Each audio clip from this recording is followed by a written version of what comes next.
नमस्ते, स्वागत छ यहाँहरूलाई मेरो च्यानलमा। आज म यहाँहरूलाई कुखुराको मासुमा सौफको साग मिसाएर कसरी बनाउने भनेर देखाउन गइरहेको छु। कुखुराको मासुमा सौफको साग हालेर बनाउँदा कुखुराको मासु एकदमै स्वादिष्ट बन्छ। यो बनाउनको लागि मैले प्यान बसालेको छु। अब यसमा चाहिँ तोरीको तेल राख्ने। म चाहिँ यसमा 1 टिस्पुन जति सौफ फुराउँछु, फेनल सीड्स। त्यसपछि 2टा सुकुमेल, सानो साइजको दालचिनी र एउटा तेजपत्ता पनि फुराउनु पर्छ। अब यो मसिनो पारेर काटेको प्याज पनि फुराउने। अब यो प्याजलाई चाहिँ 1 मिनेटसम्म भुट्नु पर्छ। त्यसपछि अब 1 चम्चा जति बेसार राख्ने र अब यसलाई एकपटक चलाउने। र अब म यसमा चिकन पनि राख्न गइरहेको छु। अब यसलाई एकपटक मिक्स गर्ने। अब यसलाई कभर गरेर 5 मिनेट जति पकाउनु पर्छ।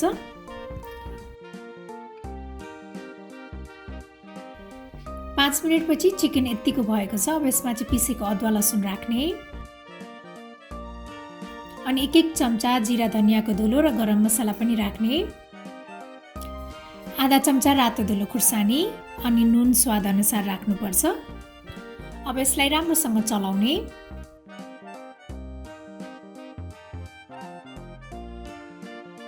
अब म यसमा एउटा चप टमेटो पनि राख्छु।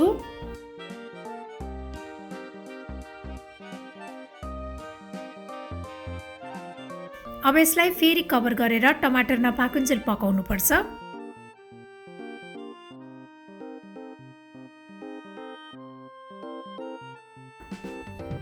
अब यो टमाटर राम्रोसँग पाकिसकेको छ।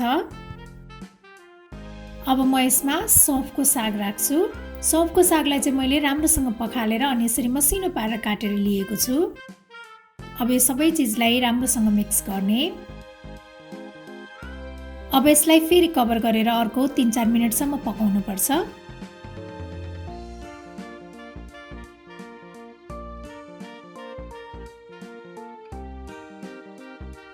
अब यतिको भइसकेपछि यो सौफको साग हालेको कुखुराको मासु चाहिँ रेडी भइसकेको छ।